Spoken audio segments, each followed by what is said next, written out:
Magandang hapon mga idol. Nandito na nga pala kami sa laot. Medyo pakagat na yung dilim.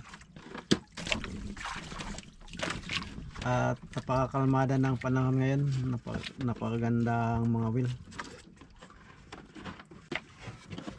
Parang nagsawa na tayong amihan sa kaihip ng hangin. Ito na siguro yung panahon na makaganti na kaming mga fisherman. Nandito na nga pala kami sa laot mga idol para mangawil ng tangigi.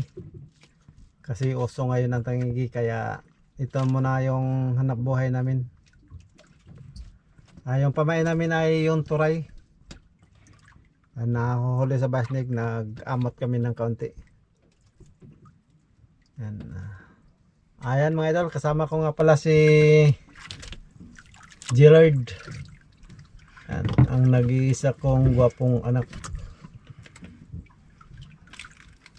Nag-aaral pa siya ng 9 grade 10. Medyo tagal-tagal pa bago makatapos. Marami pang pagsisikap ng mga magulang para makatapos sa pag-aaral. So, ayan mga idol, update lang tayo kung sakaling makahuli tayo ng tangigi.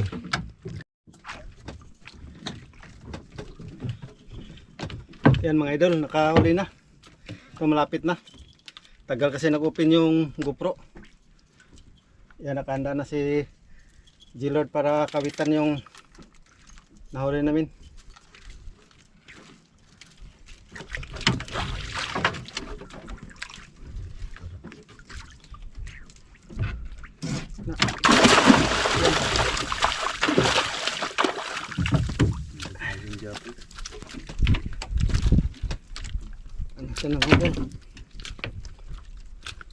Pangalawa na naming huli to mga idol, hindi lang namin i-videohan yung isa. Ito. Yan.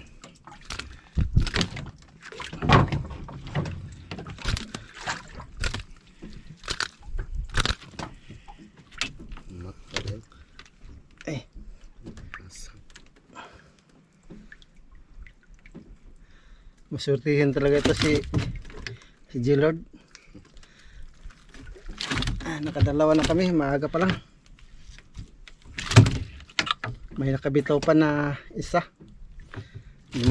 Gumagabay na, kakawitan na lang, bigla na lang ang tanggal. Ito yung tama niya mga idol, sa liig. Yan. Ito sa liig yung tama niya, hindi tinamaan sa bunganga. Yan. Tanggal agad. Ito natin lagay.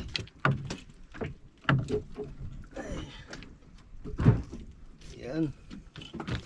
Thank you Lord, at dalawa na kami.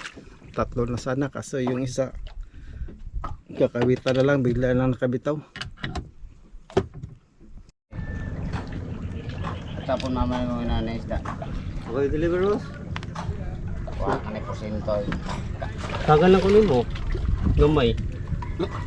Oo nga siya.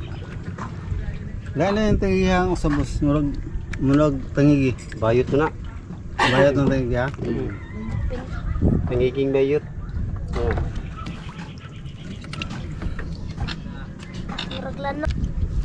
Wait tamban boss. Ito lang yung huli natin mga idol ha. Balik tayo si Mapod. Ito ang huli ko. Anim din.